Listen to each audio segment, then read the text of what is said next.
दक्षिण आफ्रिका गस्त पर स्थिर है भारतर 15 जणिया टी20 दल। एथिसह संजू सैमसन को मिला अधिनायक दायित्व।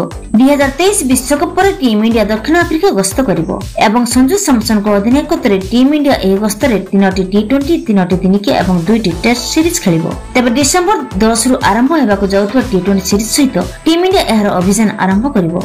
आगामी टी20 विश्वकप 2024 को दृष्टि रखी टीम इंडिया पई एही टी20 सीरीज गुरुत्वपूर्ण हेबाकु जाउछि। एभली परिस्थिति रे बीसीसीआई मुख्य चयनकर्ता अजित अगरकर टीम इंडिया 15 जण दल रे मोट 6 जण ऑलराउंडर को स्थान दे पारिबे। टी20 सीरीज पई टीम इंडिया दायित्व संजू सैमसन को कांधरे दिया जाई पारिबो। से ए पर्यंत आईपीएल रे राजस्थान रॉयल्स पई भलो अधिनायकत्व करि आछंती। एहा व्यतीत से 2022 रे राजस्थान रॉयल्स को मध्ये तांको अधिनायकत्व रे फाइनल को नेछंती, जहा पई बीसीसीआई तांको अधिनायक पई एक सुযোগ दे पारे। तबे दक्षिण आफ्रिका गस्त रे टीम इंडिया रो 15 जणिया सदस्यों के मध्ये शुभमन गिल, यशस्वी जयसवाल, साई सुदर्शन, तिलक वर्मा, रिंकू सिंह, वाशिंगटन सुंदर, वेंकटेश आयर, अक्षर पटेल, दीपक हुड्डा, विजय शंकर, शिवम दुबे, तुषार देशपांडे, मोहित शर्मा एवं उमरान मलिक आदि नाम रही।